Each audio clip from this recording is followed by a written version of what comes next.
We're just about there. Welcome back, everyone, so far.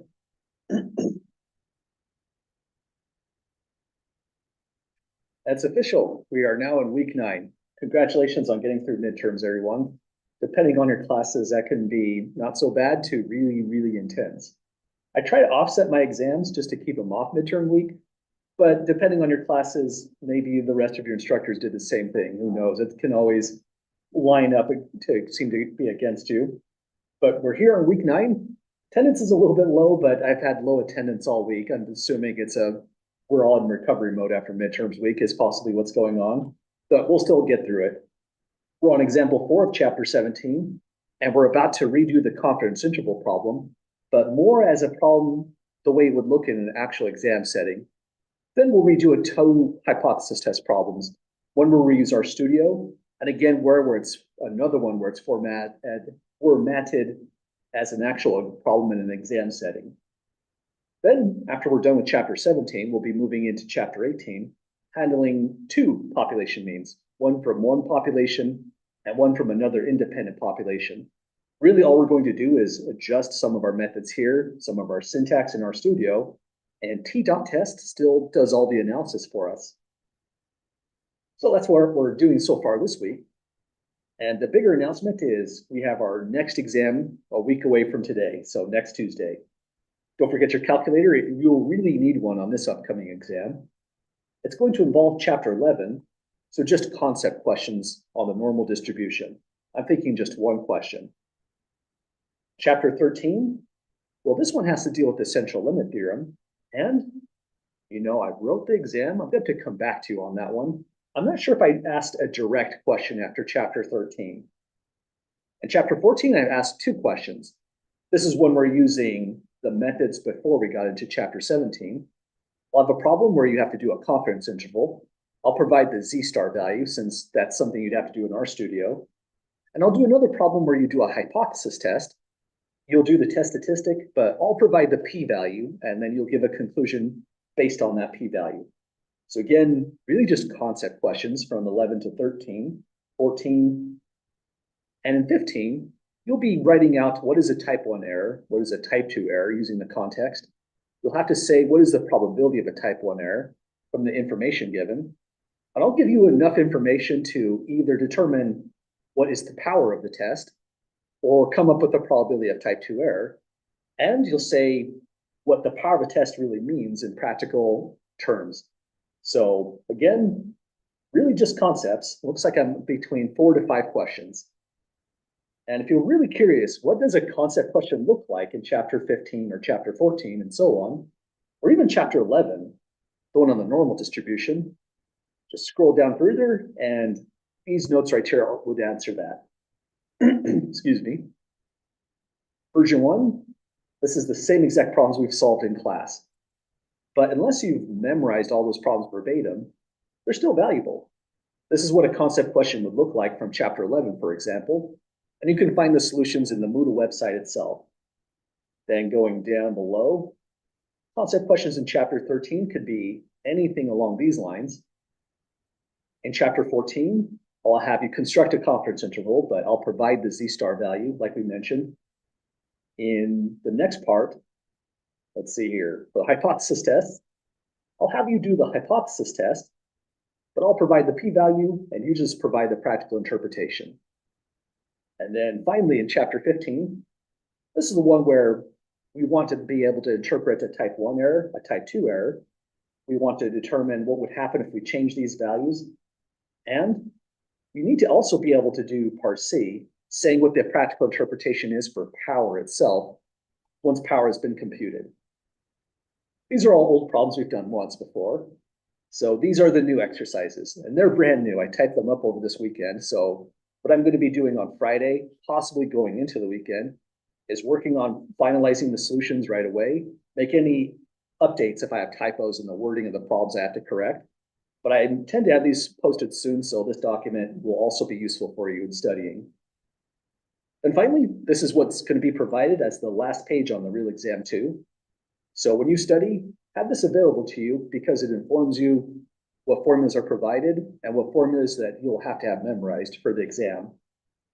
But really, We have our information on the confidence interval, information on the hypothesis test, some stuff about margin of error and that kind of thing. And if we scroll down to the second page, don't forget there's a second page.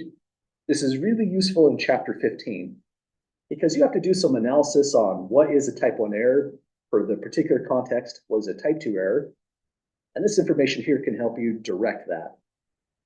But these notes are useless to you unless you're familiar with where the information is, how to actually work with these notes. So I make them available early, so it's part of your studying. And then it's just an extra thing provided to you at the very end of exam 2 itself. So that's my whole 5-minute set of announcements. Any questions at all, folks, about any one of those elements?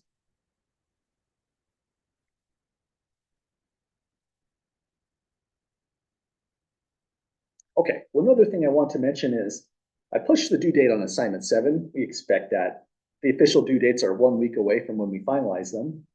But because we canceled class last Thursday due to the snow day, I've made a mistake here. I should have pushed the due date on this one to something later. So I made that happen just today. Due date is officially March 11th. But if you haven't had that assignment completed just yet, I still accept it for full credit from everyone in the class as well. But I felt like it was important to push that due date since if you turn in your papers physically by hand, then you lost that opportunity by canceling that Thursday class. Sorry about that. That's kind of annoying. And let's see here. So that means I think that's the rest of my comments to get started for our work today. We'll go back into chapter 17, do some confidence intervals. Chapter 17 is not on this exam since I don't have the opportunity to grade your work and get it returned. But as we do the chapter 17 problems, keep in mind they're not too different from what we did in chapter 14. And the practical conclusions we give at the very end are essentially identical. So here's where we left off. This is a version of what a real exam question would look like on exam 3 for chapter 17 as a confidence interval problem. It'll be a problem where I give you just summary data, so no raw data to analyze. That kind of a raw data analysis would happen in a question like this one from the homework. So all we did was we did some condition checking by computing a histogram. Then we modified in the t.test function the confidence level. I think I have a bad screenshot here. It's close to head parenthesis to be 0.99. And this did really the whole analysis. We just had to supply all the stuff in the middle, writing out what the conclusions were, checking the conditions and such. But now in this problem, all we have is summary data. So let's take a look at what's going on. We're dealing with a real data set, but in this problem, it suppressed what location this was in, probably just so that no one felt a little uncomfortable if this was an area you grew up in or something like that. It says the Federal Bureau of Investigation compiles data on robbery and property crimes and publishes that information in the document Populations at Risk and Selected Crime Indicators. So if you Google that, you'll probably find some interesting FBI data sets. I don't involve a lot of those, but this will be a fun opportunity to do one. So we're talking about certain crime indicators, and now we're talking about a simple random sample of 25 pickpocket offenses. So this is the type of crime we seem to be interested in, pickpocketing in a particular area. So we have 25 individuals. These individuals are not necessarily the pickpocketers, but the whole entire outcome from this offense. Probably the FBI was just looking into a record of a crime committed, really, and they pulled in as much information about it as they could. So 25 different crimes. In a particular area, you could say Idaho Falls if you just want to make the context feel immediate. We have a sample mean loss due to pickpocketing, of $513.32. So let's call it X bar. And the sample standard deviation loss due to pickpocketing was $262.23. So we'll call that lowercase s for the sample's standard deviation. And just the action of writing these down, even if this was a real exam, writing them on the margin or in the middle of the line like we just did here, really very helpful. In fact, doing this could be implicated in partial credit because if you made a mistake on the formulas, but you recorded something here and you use that information, If the mistake was here, I would say I wouldn't take off any points of partial credit. I would just assume you misread the question, but you pulled in the information you recorded accurately. You wouldn't lose any points if that ever happened. So putting down a small record of what you're about to do is always helpful for partial credit. First thing we're going to do is describe the unknown parameter. There's really two parameters that are unknown, but in the context of doing a confidence interval, what we're doing down here, the actual unknown parameter is mu, because that's all we can estimate through the confidence interval. So we'll say mu equals, we're informed of what it should be by looking into the statistic x bar, because x bar is already approximating mu. We can say mu is the population mean loss. We should say loss due to what? This wasn't from a burglary in your car. This was a pickpocket offense. So someone just grabbed something out of your backpack, for example. So mean loss due to pickpocket. Not sure if that's a real word. Let's just go with it. Pickpocketing in a particular area. I'll suppress this part and just let it be understood. We're talking about a specific region, but we never said where. So population mean loss, forgot something. Loss of what? Is it loss of composure? No, it's loss of money. We have to say what was being lost. If it's a quantitative variable, we should say it somewhere. So let's say population mean loss due to pickpocketing in dollars. I wanted to put it right here where the red dot is, but you know what? We can just tack it on, mention the unit, and now it's implied mean loss of money due to pickpocketing. So that's the first stage. We have the parameter down. And if you make a mistake here, you might lose credit once. But if you're consistent with what you say, you pull it down in the conclusion, you won't lose points again. That would be double jeopardy. Well, any questions so far, folks, on writing down the parameter?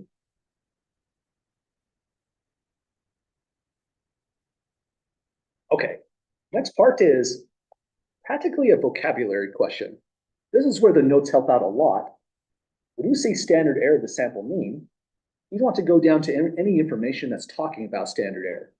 And I'm saying the notes help a lot. This is thinking of exam 3. We don't have standard error for chapter 14. We just did sigma over root n. But in this section, we use SE. Let's actually start color coding some of these items. SE is best color coded in green. It's the standard error of the sample mean. And this is considered one whole symbol. It's just the name of the thing, the shorthand name we're about to calculate. To the right here is the actual formula. We take S over the root of n. So we're approximating what we would have used in the last chapter 14, doing this method. We would have put sigma in that spot. But we don't have sigma. We're admitting this is the best information we have, just the sample standard deviation. So 262.23 goes here. We're dividing that whole quantity by the square root of the sample size n, but that was identified to be 25. And now we're just going to get a value out. So RStudio is at the moment being operated as just a basic calculator. Imagine this is a real calculator you'd be using in an exam setting. 262.23 divided by square root 25, or 5 would have worked there, but now I know I did make a mistake on computing the root. Standard deviation is 552.446.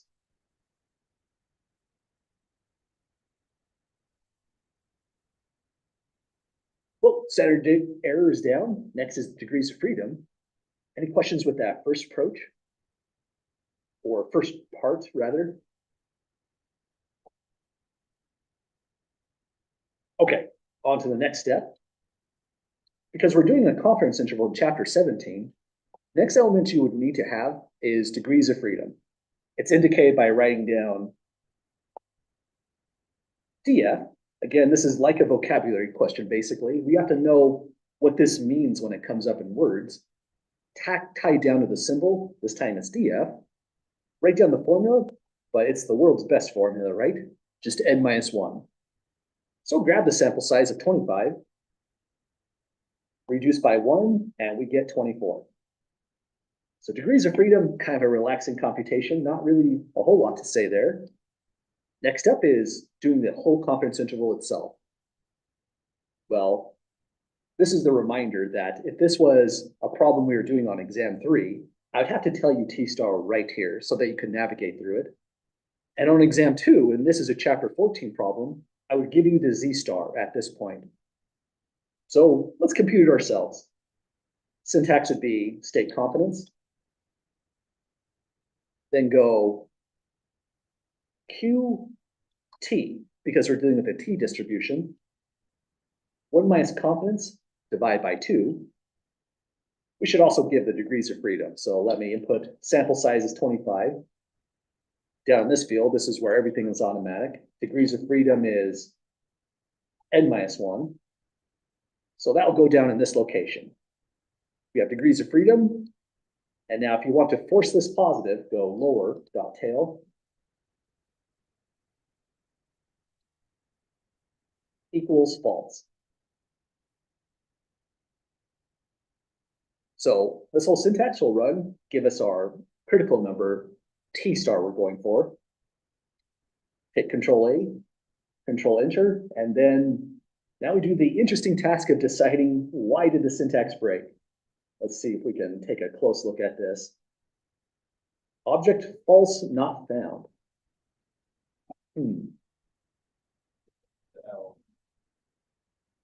The L.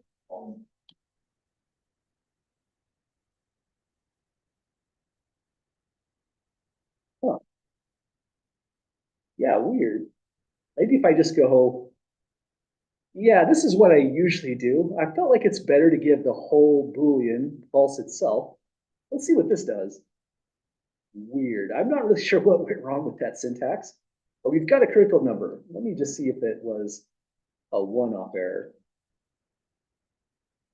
I think I know what I did. I did lowercase and then type the rest in uppercase. That's just confusing to RStudio.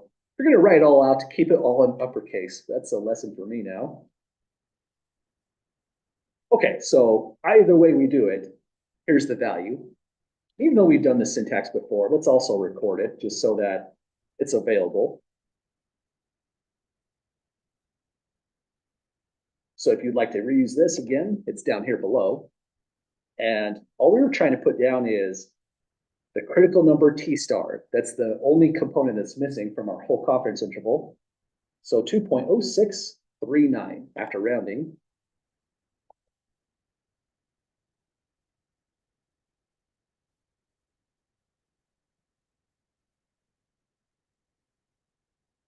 Okay, so at 95% confidence, critical number becomes that value. Now we're ready for the whole confidence interval. Strategy here is just write it down. Even when you do this on exam 2's chapter 14, if you write down the formula, that's partial credit on its own. So go X bar plus or minus T star, multiply that by standard error of X bar. And Hay says, will T star always have lower dot tail false? Yeah, pretty much, but you know, it's really just a kind of an option for you. If you took off this part right here, then rerun the syntax, you get the same value, except now it's negative, right?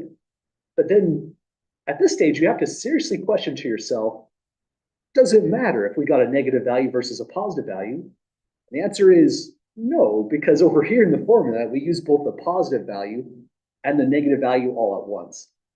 So if we want positive, yes, we always have to put false right there, but it's not something that is really strictly required. You can give me the negative T star and it's just as valid as part of this formula down here.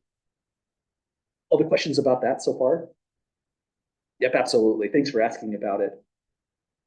So we've got X bar, add or subtract T star, multiply it by the standard error of X bar.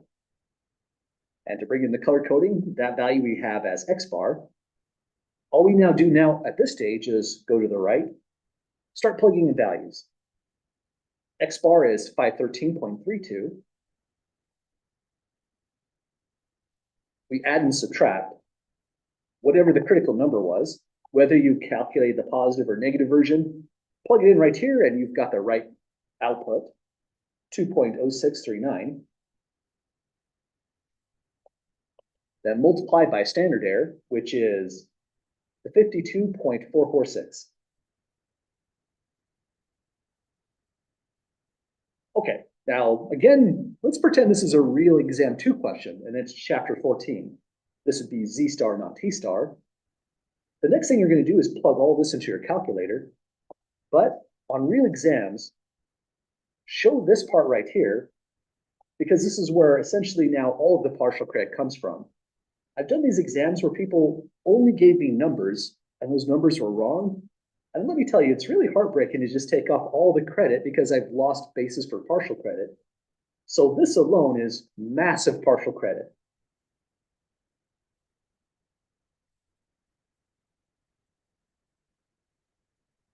The idea here is put on paper what's about to go into the calculator, especially if it's involved, because it's so easy in a slightly anxiety-fueled time exam to just miskey something, get something that's totally incorrect when you yourself know the concept perfectly. Show this, and it's massive partial credit in the sense that you do have to calculate and give me two numbers, but even if the numbers are wrong, I might give you full credit or just take off a half a point, something minimal, if this is correct right here on paper. And if you made any mistakes, maybe you didn't even get to this, maybe time ran out. If you told me the right formula you're about to use, it's not a lot of partial credit, but it's some partial credit. So our next step, actually compute all this stuff. So let's take, not do that. Let's just take this equation here and pretend we're using an ordinary calculator. So we'll go 513.32 minus 2.0639. Don't forget the times there. We literally have to throw that in with RStudio. 52.446. And this gives us lower bound, 405.07. So down below, I'll record, because this is in money, let's put in the dollar sign, 405.87 less than, and the thing it's less than is mu from right up here. That's the thing we're trying to estimate through the confidence interval. And it'll be less than another figure. We come back over here, hit up arrow, or whatever trick in the calculator to recall the last computation. Go to this spot, swap to the positive sign, and this is our upper value, $621.56.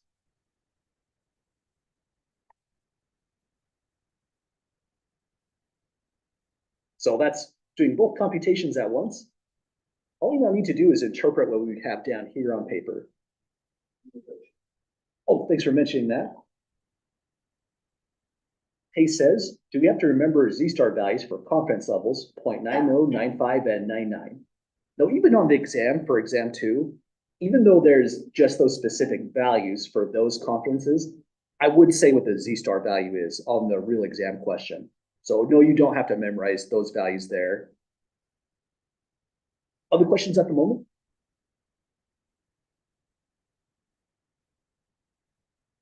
Yep, absolutely. Okay, so basically what goes on in an exam question is it's a step-by-step process in the logical order that you'd really want to take to compute a confidence interval like this by hand. But the concepts are knowing what the standard error is and then computing it, knowing what the degrees of freedom are, and so on. So that's where the concept part of the concept questions come in. Last thing we have to do is recall what the parameter mu was, come down here and give the practical interpretation. So mu was the population mean loss of money in that particular area. Due to pickpocketing, it's from $405 to $621. Sounds like lots of things like technology are being stolen, cell phones, tablets, that kind of stuff. And so we can now say with 95% confidence,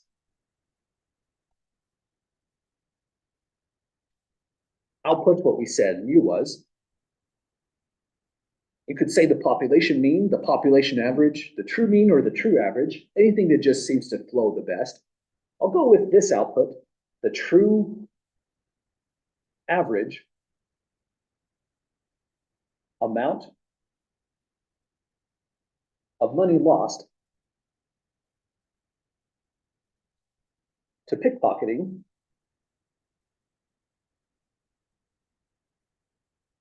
I'll leave the in this particular area as just implied, so trimming the context a little bit. True average amount of money lost due to pickpocketing is between $405.87. It's kind of nice we have it down to the penny. Well, of course, we're rounding and approximating, but it's kind of fun in a way. And $621.56. So bet you this is some kind of tourist trap. Think something along the lines of maybe Alpine, something like that. And people are just not as aware that they should be guarding themselves. So the FBI was looking into that particular area specifically. And this is the average or the estimate on the true population average lost in that area. A lot of value. Well, any last questions, folks? Finalizing this one.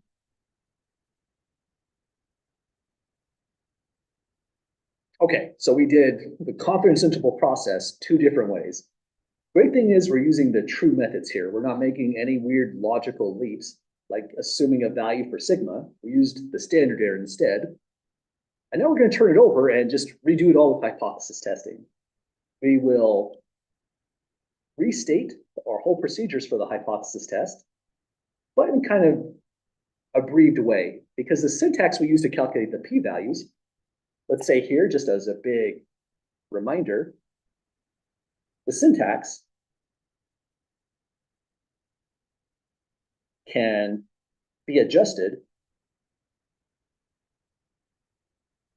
from chapter 14. So in that big document that in chapter 14 specified how to get the p-value, depending on if your test is two-tailed, right-tailed, or left-tailed, we could just go back to that document, make some slight adjustments, and we'll get the p-values. In fact, that's what example 5 is all about. We're just going to do p-values for all 3 different versions of tests to show how that syntax changes. And this test statistic t up here should look really similar to you. We take x bar, find the distance between the sample mean and the mean from the null hypothesis. This is the hypothesized mean.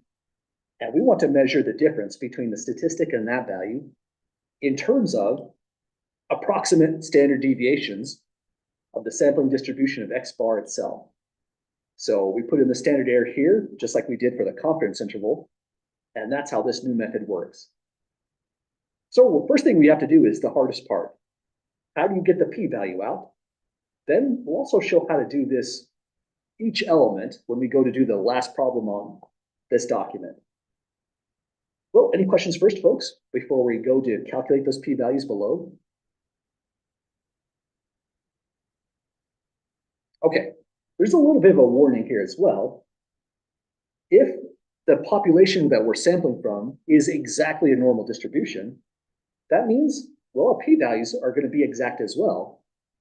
But this is not a realistic setting. Almost all of the populations we're dealing with can be thought of as approximately symmetric, maybe, but not all of them. So we lose normal distribution on quite a bit of real context.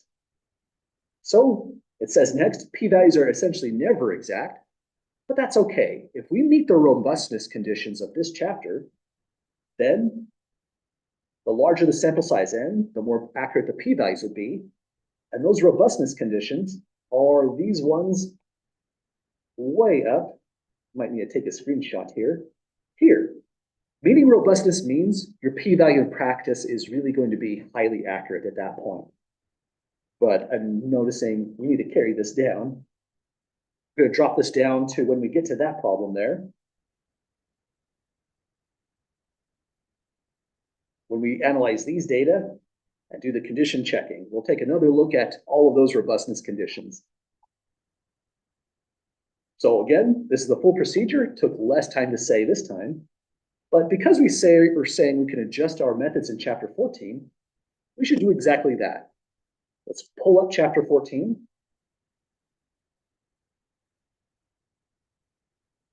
We'll scroll down to the portion relative to the hypothesis testing, specifically getting p-values. And this is the syntax that we're going to be adjusting. Our adjustments are going to be where we see p-norm. We can't say that any longer. It's a t-distribution. So we'll say pt. We also have to pass to it the degrees of freedom, but everything else is directly the same. That's kind of nice in a way. So let's show how it goes once and for all. Starting in example 5. We're doing hypothesis testing, but we have taken out all of the context. All I know is that the null hypothesis is mu is 5. Alternatively, mu is not 5, but that's important. That tells us from right here, the test is two-tailed.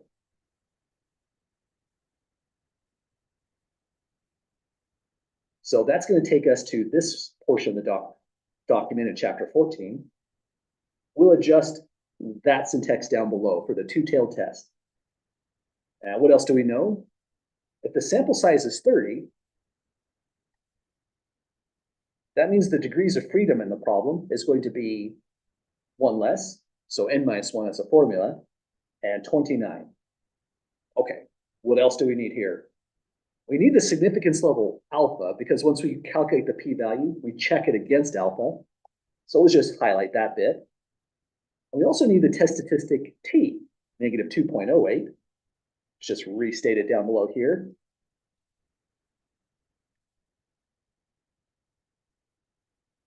And finally, we can say that the p-value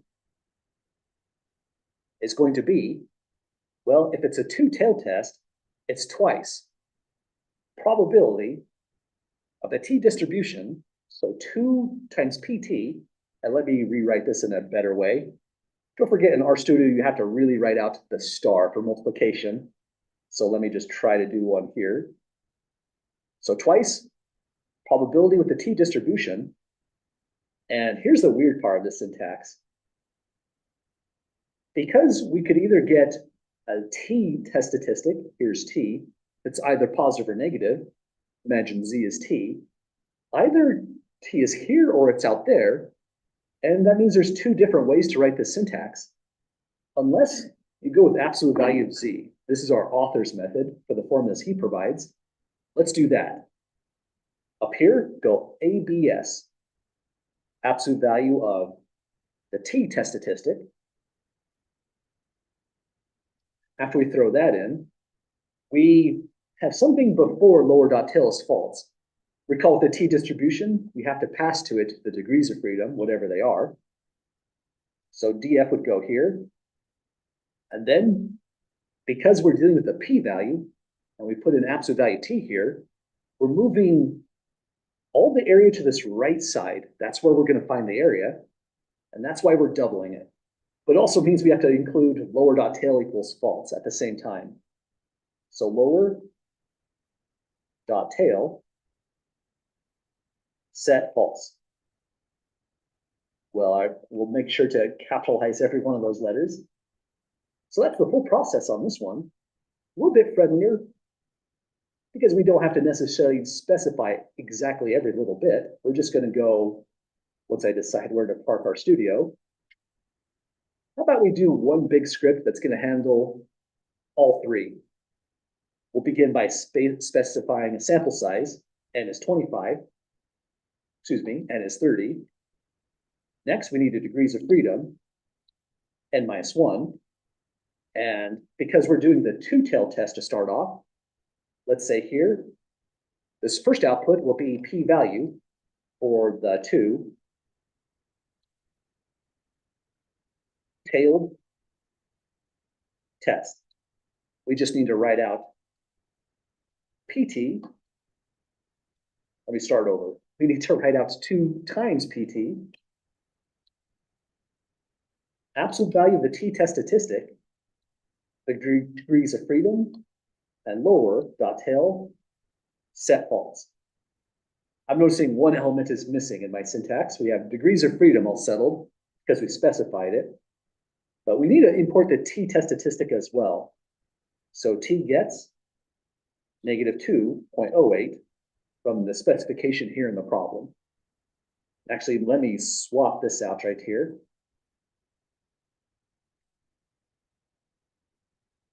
Kind of my thought on the organization for a lot of the syntax that I try to write is I want the first bit that you see in the syntax to be the things that you toggle, that you change, that you manipulate. And then everything else is stuff that's handled automatically. So these are the things that we'd have to modify at the very top if you decide to reuse the syntax. If you run this whole thing, then that's the p-value. It's a 0.0465.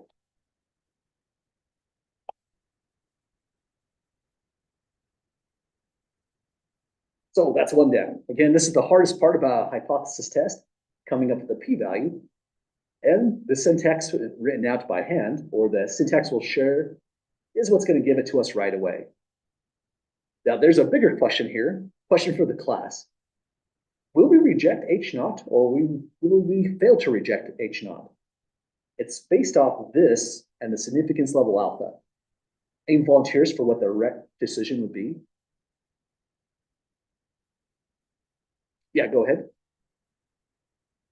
So that's kind of a tie. Would you reject it because it is less, not reject, accept because it is less than 5, or would you, well, although the hypothesis is equal, Yeah, so although even though it is equal to my understanding, isn't it because it is less, therefore it can be accepted if I remember correctly. not quite. When it comes to the null hypothesis, we can never accept it as true as our final conclusion. In fact, we make an assumption as true at the very beginning when we get started to get the t-test statistic down here. But what our conclusions are going to be are relative to the alternative hypothesis. Either we'll say we have evidence that's true, depending on the p-value, or if we fail to reject H naught, we'll say we don't have evidence it's true. So based off that p-value, what would you all say? Do we have evidence, or do we lack evidence for HA?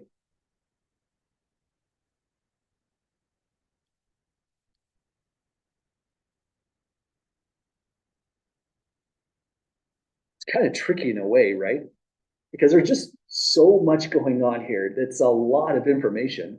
When you take out the context and just put in the mechanics of the hypothesis test, it looks like you're reading some crazy engineering book or something like that. Oh, sorry for missing the chat. Hayes says, we have evidence as we reject H naught. Absolutely right. Good call, Hayes. The moment our p-value dips below the significance level alpha, we get to say we have found significant statistical evidence that the alternative hypothesis HA is true. And a good place to take a look into is back in chapter 14. It's all about the decision down below here. Less than alpha means reject H naught. But if we get exactly alpha or anything larger than, it's a failure to reject. So down here, following the yellow highlighting, we can say here, the question was, will we reject H naught or fail to reject? Our conclusion is we reject H naught. The study found evidence in favor of the alternative hypothesis HA. And you know, this is so easy to get kind of mixed up on. Let's actually steal this table here and drop it in as a reminder. This element right here, comparing a p-value against a significant level alpha, and then making a decision, that's absolutely a good review in and of itself for exam 2 in chapter 14. So I'm glad we're reviewing these kind of concepts. It's lots going on with the hypothesis testing. So let's try it again right away in part B next. Any questions first before we jump to the next part?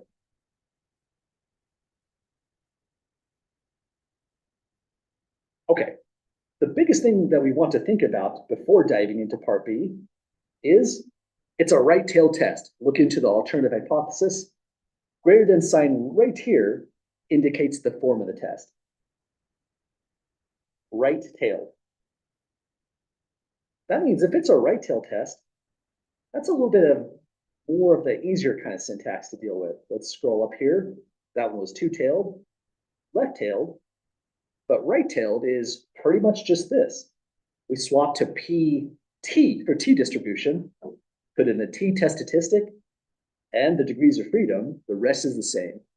So here on this situation, we'll say p-value is probability, T distribution, T test statistic, no modifications, whether it's positive or negative, irrelevant. We take it whatever the sign is. Give to it the degrees of freedom as well, and then set lower dot tail to false.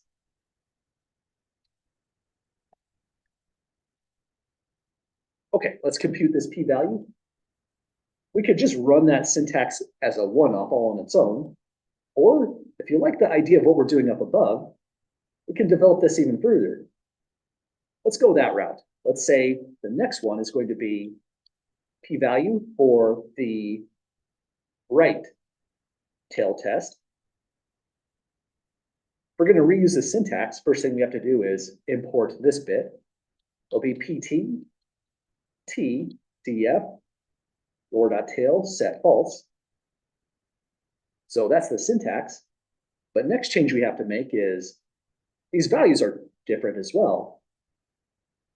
Are they? Let me double check. Still a sample size of 30. So, okay, not too different. The T test statistic is different though. It's 2.04. So let's make that change there. So with the right sample size, the right T test statistic, yeah, we can run this script. Annoyingly though, when we go to run this script, I'm having a hard time deciding where to put this degrees of freedom. Let me actually take it out of here.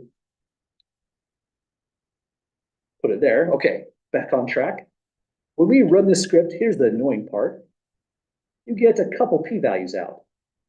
So you'd want to look at the output here and grab the value that is matching up with the correct test you're actually doing. Notice if we did this as a two-tail test, it's exactly double the value of the right tail test. So this is the right p-value. Another way to do this is, if you know you're doing the left tail test, put in a hash symbol right here. It turns this whole thing into a comment. Now, if we hit Control A, Control Enter, and run this, only the thing in black is the actual p-value we're really using. That way we're not distracted by values which don't actually match up with the type of test we're using. We're plugging in a 0.0253.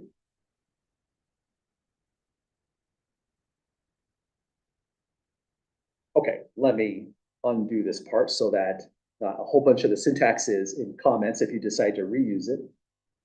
But any questions at all, folks, running through this syntax here?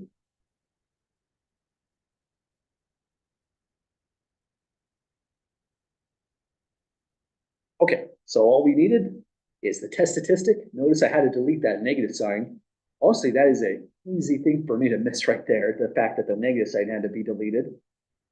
And we now have that as a p-value. We compare this against the significance level alpha. This time it's not as borderline. It is quite a bit less than alpha. So same conclusion on this one. Here, we reject H naught. That's answering this question right here. But I want to also include meaning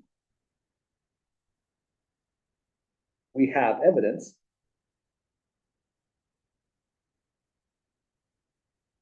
HA is true. If we were going to write out a practical conclusion, that's what we would say. We would say we have significant statistical evidence that mu, we would say whatever it is greater than 5 at that significance level, 0.05. So that's how the right tail test goes. Does that make sense to everyone so far? I'm getting these values. Awesome. Last one is the left tail test. As we can see, purely by the less than direction. So now it's left tailed as a test. Observe that the sample size has changed, and so has the statistic. So we need to update our syntax in two places this time. But also, the left-tailed test is really nice. In a left-tailed test, that's the whole syntax. We'll just go P, T, T test statistic, then degrees of freedom. So that's our adjustment on the syntax. So here, p-value is a result of probability, t distribution, import whatever the t-test statistic is, that's the negative 1.53 right here, give it the degrees of freedom, and that's the whole story about this one. So let's come up here and redevelop our syntax. Next thing we need is a new comment down below, p-value for the left tail test. We'll go PT, T, degrees of freedom, just that whole syntax there. We don't need lower dot tails false, that's kind of nice. Let me include some parallelism here and actually write out false. But this is dangerous if you use this kind of syntax. Maybe the better thing we can put here is change, maybe not all caps, feels like we're being yelled at. Change these values first. And that's one way to convey, if you do use this syntax, you have to be wary about it. And this is the element or field in the syntax where you have to use your judgment and make some changes. Here's the first change. Sample size has jumped to 100.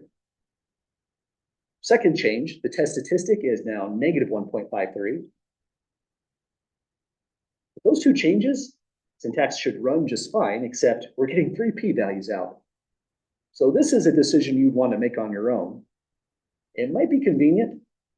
Comment out everything that you don't need by typing in a hash symbol. Leave just this one alive, because that's the left tail test, the one we actually want. Hit Control A, Control Enter. And here it is, folks, a 0.0646.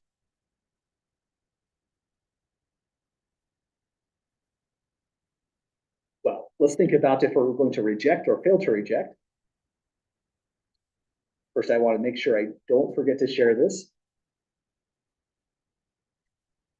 So this right here, this little field with a box around it shortly, represents the worst part of doing a hypothesis test in the t-distribution, especially if you have to do this all by hand. But this will do the job for us right away.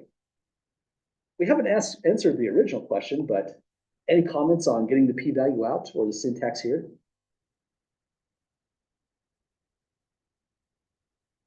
Okay, and again, another question from the class. Here's our p-value. We compare it against the significance level alpha, and now we need to know, what decision do we make this time? Is this a reject or fail to reject H naught? Hayes says we failed to reject H naught. Good call, absolutely. Even if this was, I've never seen this happen before in my whole life, but even if this came out exactly at 0.05, we still failed to reject. Because this is a benchmark, we have to be strictly below before we say we have enough evidence against H naught. So the moment it creeped up at equal or above, that's the right decision. Let's say here to finalize this problem. Here, we fail to reject H naught. Now suddenly, this is kind of tricky. When you fail to reject H naught, it doesn't mean we have evidence in favor of H naught. In fact, this is what the table is trying to convey. In this situation, the study failed to find significant statistical evidence that HA is true, and that's how we literally write our conclusion. This study found no evidence in support of your claim, and your claim in the research hypothesis is encapsulated here in the alternative. So this means, I'll say meaning, we lack significant statistical evidence for HA. It's not the world's best conclusion because we can't conclude something, right? We don't have enough evidence to make the conclusion that this seems plausible. But it's the honest conclusion. The thing to avoid is we can't say we have evidence H naught is true because that wasn't the claim being tested. That's just something we were checking against our data just to see how reliable or in line our data is with that claim here. But those are all the motions. This is how getting a p-value works. And now the next interesting thing is if you have raw data, RStudio does it all for you. It's going to calculate the test statistic, calculate the p-value. You get to control what kind of test it is. But when we go to do this as an exam question, yeah, we will calculate the degrees of freedom. We'll calculate the standard error, that test statistic. But if this is a real exam question, I have to tell you what the p-value is right here. Again, on exam 2 in chapter 14, that's how the hypothesis test would go. Well, let's see where we're at. We have full description of computing p-values. This is going to help us on the last problem. And now we have a big statistical problem. Returning to hypothesis testing, we want to do 2 more problems to really learn the material we were looking at just above. And this is our new situation. Kind of different looking data. We have 2 columns. First column here is just an identifier. It's not a variable we're analyzing this problem. It's just a way to tell the patients apart. Then 2 quantitative variables. This seems concerning, but these data are paired. This is a humongous observation to make right away because this is going to be something big in chapter 19.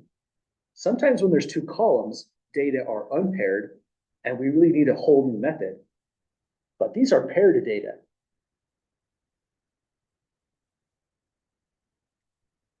They are dependent. In other words, what I mean by that is each patient here was measured twice on the same patient. With paired data, when we have dependent columns, we analyze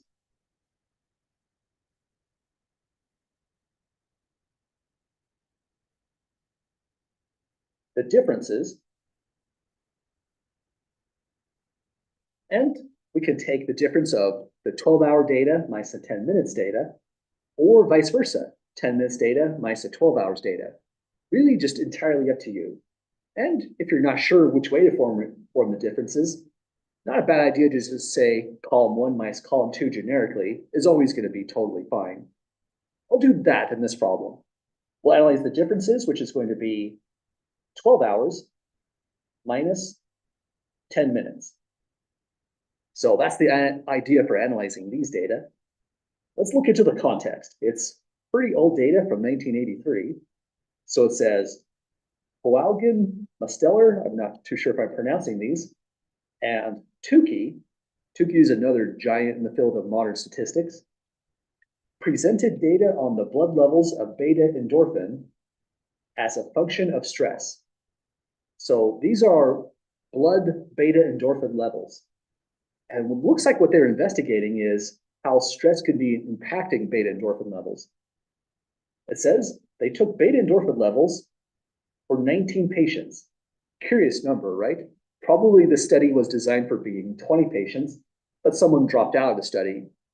And that's just something they can't really control. So now they're down to 19. The beta endorphin levels were for 12 patients, 12 hours before surgery. But let's assume it's not an appendicitis like we do these days. Let's say this is a serious surgery. That's where the function of stress comes into play. If I know I have a big surgery and I'm 12 hours out, I am stressed. But how stressed are you going to be 10 minutes out? Right before they start to anesthetize you, for example, I'm probably going to be vibrating at that point. Me personally, I don't have very calm nerves for being under the knife. And so these are all beta endorphin levels measured twice as a function of stress, meaning stressed out here, but majorly stressed out here is the idea. And we wonder, do these beta endorphin levels change with stress? Do they go up? Do they go down? What does it say here? Based on these, what effect does increased stress have on endorphin levels? Didn't even ask for a direction, right? It just says what effect. Do they go up? Do they go down? That alone is saying, this is a two-tailed test. No direction whatsoever is being specified, two-tailed. Just kind of weird, because if you think about this problem, you might have internally assumed levels might go up as stress goes up, but those are our own assumptions. We have to see if that really plays out in the data. To them, it was an open question, so they made this two-tailed. So that's what's going on in this problem. And now if you look at these values again, here's the way in which they are dependent. Imagine I just deleted all that data in the right column. Now let's look at some of these values. If someone starts off pretty stressed out already, maybe they're pretty stressed out in the 10 minutes. Let's see what happens in this location right here. Yeah, from 17 to 20. High baseline stress means high stress over here as well. Does that always happen? Not necessarily. There's going to be counterexamples to that. But if you can guess that at some level, say, for example, this one, that maybe it's slightly low level over here, indication you're dealing with dependent data. But knowing we measured one patient twice is already enough for us to say dependent. We're just looking in to see how dependent does it even look like in the data.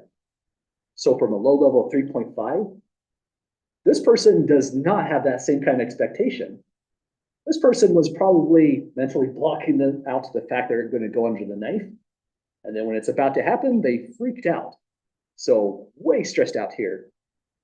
This patient doesn't seem to care about what's going on whatsoever. Again, we hope all these surgeries were just as major as everyone other one, so that this person isn't dealing with tonsillitis. It is still something serious. But again, values that are somewhat low, not always go to low values, but oftentimes they do. So that tells us we're looking into dependent data. And even though these numbers look a little bit higher than the numbers on the left, it's still a pretty open question. So now we're going to state that question and see what we can determine. We have about, let's see, not quite enough time to do this problem in full. But we do have enough time to get to the interesting parts. So let's start by stating the practical question. What would it be? How about something along the lines of, does beta endorphin levels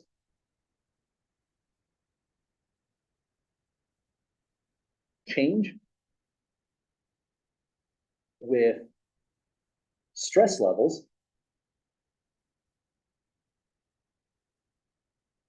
And one important extra thing to say here, because we're analyzing population means, we don't mean the individuals, we mean on average for everybody. So we're talking about average values. So this is the practical question we'd like to answer. And let me take a snippet of our data. We're analyzing the differences, so we need to capture that as we go, which means defining the unknown parameter before even getting to the hypotheses is a little bit tricky. Here's one approach. You can define one parameter, mu 12 hours, a new parameter, mu 10 minutes. You have to say what those are, and then write a third parameter, mu equals mu at 12 hours minus mu at 10 minutes. That will work just fine, but it's a lot of writing. One thing you could do just outright is write this, mu. Subscript is optional, but D is a reminder that we're talking about the differences, that this is paired data. So mu D is going to be the population mean difference in, this is the quantitative data that we're tracking, the beta endorphin levels, may even give us a unit, femtomoles per milliliter of blood. So population mean difference in beta endorphin levels. And let me write here F mole per milliliter, that milliliter of your blood, just so we know what the unit is, for levels at you have to specify how the difference is being formed. So we'll say for levels at 12 hours minus levels at 10 minutes. And the rest of this context is 12 hours and 10 minutes before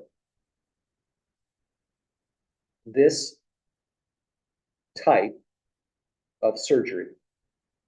Whatever it was, we're not too sure. They didn't specify in their very, very brief abstract right here. But again, even if it was different surgeries, we hope that they classified the severity of those surgeries and made sure all 19 patients had an equally traumatizing time, equally severe surgery they had to get through. So that's the parameter we're going to be working on. Let me bring that back. We have to think about how we're forming the differences. Say that we're dealing with the mean because that's what we're really testing, an average or a mean. And you have to bring in the context, the fact that this is stress levels before surgery. That's a tricky parameter and it's a tricky situation. So one to be really careful with. We'll see these kinds of things come up a lot as well as we go through the notes. And finally, what is the claim to be tested? All they asked was, based off these data, what effect does it increase stress on endorphin levels? Well, actually, that supplies a mu naught value. Mu equals, in the null hypothesis, H naught, some value right here. And let me be specific with the subscript. We're talking about the differences in average. And here's the idea for the value that should go here. If you spot it, just feel free to just shout it out if you prefer. But the value that goes here is informed by saying the null hypothesis is a statement of nothing has changed. The values that occurred in 2010 are the same values that are occurring in 2025 if it's a time thing, or the population in this part of the country is the same as the population in this part of the country if it's a spatial thing, or if we're talking about a time thing again, the null hypothesis is a statement of no difference in the sense that we would say no effect. Nothing is going on in the population. That endorphin levels don't change based on your stress levels at all. It didn't matter if you're 12 hours or 10 minutes out. Your average beta endorphin levels are the same. And that's the null hypothesis, a statement of no change or no effect. No change or effect in the population. Again, that's kind of weird because in all of our other problems, there's a value that we could find somewhere written in, but not this time. And this is kind of a preview to chapter 19 as well, when we handle two independent samples. This is two dependent samples to contrast against that.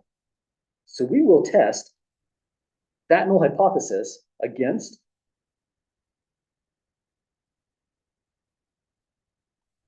an alternative. Right here, we already knew what the alternative hypothesis should look like. It's a two-tailed test. We are looking for differences in either direction.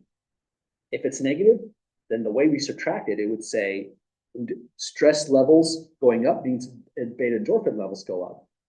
If it's positive, that means the average here is higher, and it would say as stress goes up, beta endorphin levels go down. But we're checking for both directions at once. So we go here and say UD not equal to 0 against this one where it is equal to 0. Now this is checking for change in either direction. So what's missing? If we do a hypothesis test like this, we also need the significance level alpha. So let's say at alpha equals, sometimes the problem supplies it. Let's take a look. If they supplied it, it's often by the question, but nothing here gave us an alpha level. That means it's up to us. We have to find something. If this was a homework question, then you could go back to the chapter 14 notes, and these are typical values for alpha. But keep in mind, these are also the probability of a type 1 error. What's so bad about a type 1 error here? If there is a real effect and we never detect it, then These patients could have their stress managed better if we know that by checking their beta endorphin levels, their stress is massively blowing up before surgery. That's something the doctors could actually look into and help them manage so that we don't have anyone like patient 8. I really feel bad about patient 8. It looked like it was the worst day in the world for them. So if we make alpha too big, we might be dealing with a type 1 error. We make it too small, we might be dealing with a type 2 error. There's really a lot to consider here. So I'll leave it up to the class. In this study with the medical sciences, what value would you prefer for alpha? Any volunteers to throw one out? And if you're feeling creative, sorry, say again. I think that's a good one. It's a nice compromise between making a type 1 error and a type 2 error. That's a good value to pick there. And I was going to mention, if you're feeling just creative, nothing in the world prevents you from putting down 0.04. Except that you might get some really weird questions if you publish that result. You might get just loads of emails. Why did you select that? It might be fun, who knows? But it's good to know these are not the only values you can select. And same for confidence levels. You can take intermediate values as well. Well, we got it, folks. That's kind of the tricky part about all this. The next tricky part about all this is actually checking the conditions. I think this is where we're probably going to be in a good state to end the class after we do this last part right here. Let's do the condition checking. Here is the things we check against, robustness and all that. But then when we return on Thursday, after answering any questions about the upcoming exam 2, we'll do the syntax for doing the actual analysis in R. So with our last bit of time, all about condition checking. This really takes us all the way back to the very, very first part of the course. We have to take a look at our data, this stuff, import it into RStudio, and do some analysis on it. But because it's paired data, we actually don't care how badly skewed, how many outliers is in this column. We don't care about how many outliers, how badly skewed this column is either. It's all irrelevant. What we care about is the differences. So when we say down here, we analyze the differences, we really mean that. Condition checking is done on the differences. I think that's an important comment to include. Condition checking is done only on the differences.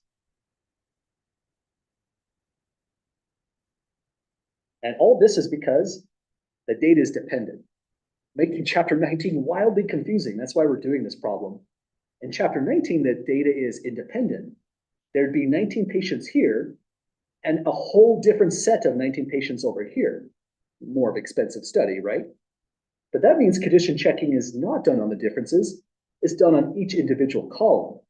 That's super confusing. So we're going to come back to here just to remind ourselves why condition checking changes so massively from this problem into the problems in the very next chapter. I think I keep saying chapter 19, I mean chapter 18, the very next one.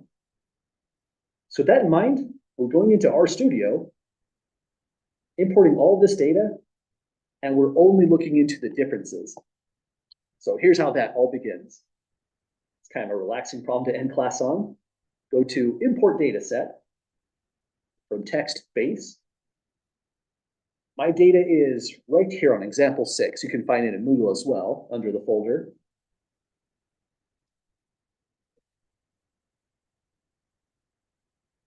And then you can come up with an interesting name on this or leave it just as is. I'll go with stress.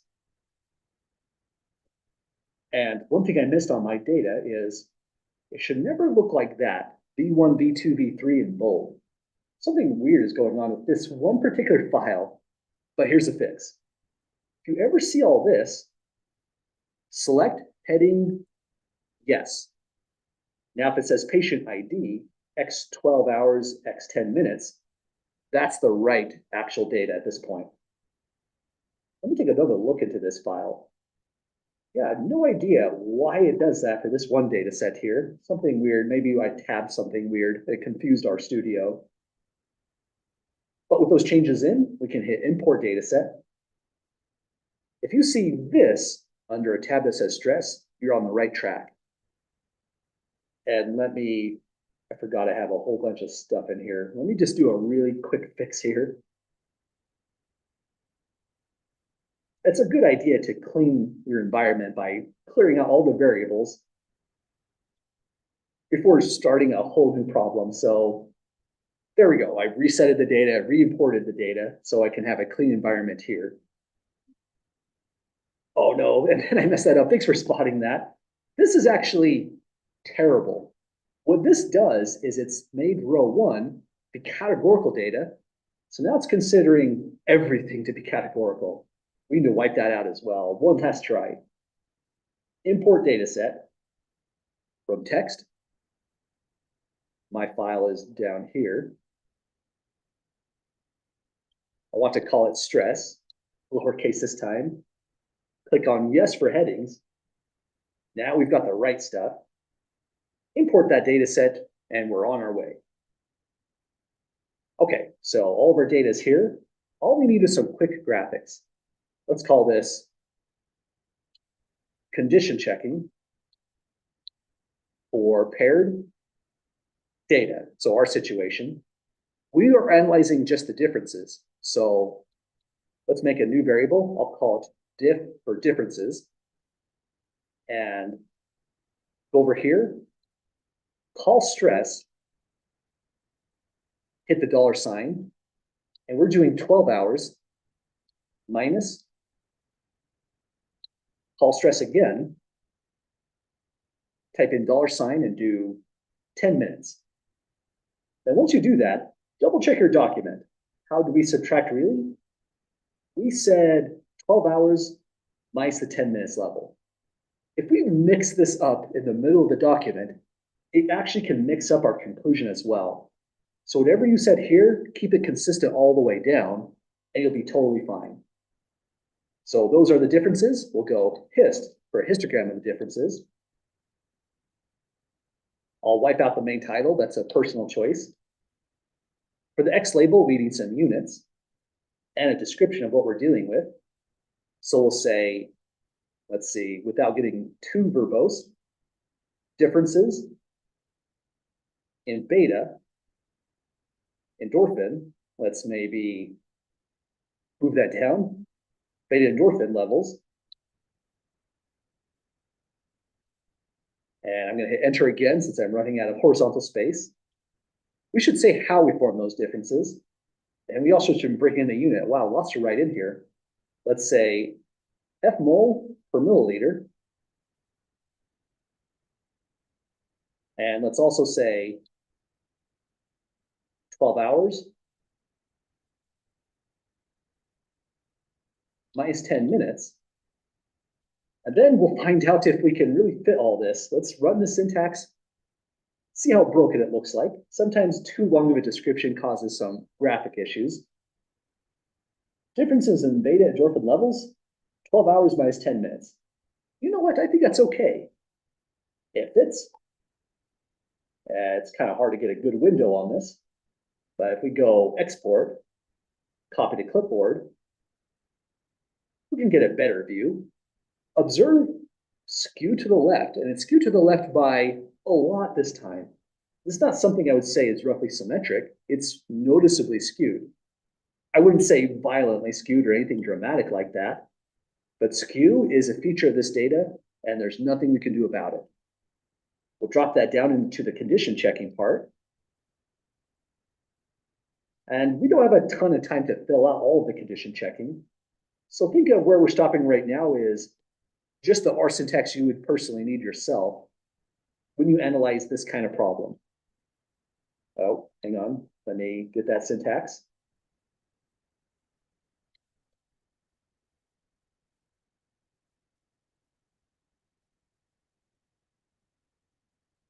Okay, so when we come back on Thursday, we'll look to this data again, but under the lens of, does it pass robustness?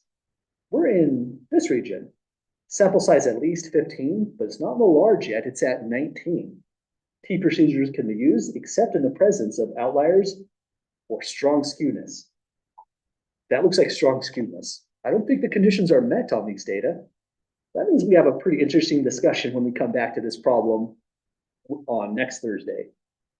But sorry for going right down to the minute on this one. Any last questions at all, folks, with where we ended up on?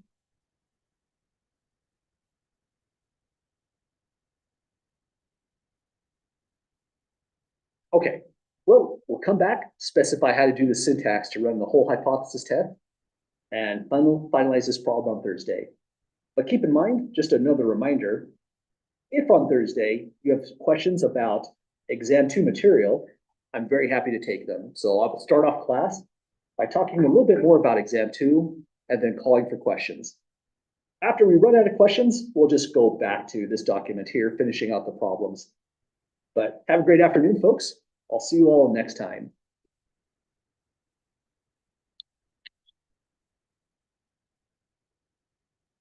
And here's the stat for you.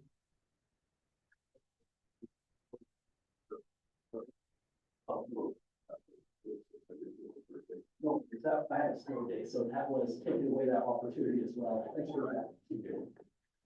Thank you. Have an excellent day, sir. Thanks, you too. I apologize for being out. Oh, no worries. Sure thing, Hayes. What can I help you out with? Oh, sorry, I see your question now that I actually read it. Yes, I'm gonna post all the answers for that version 2 down below right here. It's gonna take me some time to get at it, but I'm gonna start working on that probably on Friday. I'll have all the solutions posted. I might make some edits on the problems themselves if I just find some of the wording is a little bit weird. But I'll make all my edits in red. So if you want to take a look at it a little bit earlier, you can check your answers after the solutions are posted. But if you're worried about any major edits happening, I'm going to try to minimize them, but you'll see the changes in red as well. Yep, you betcha.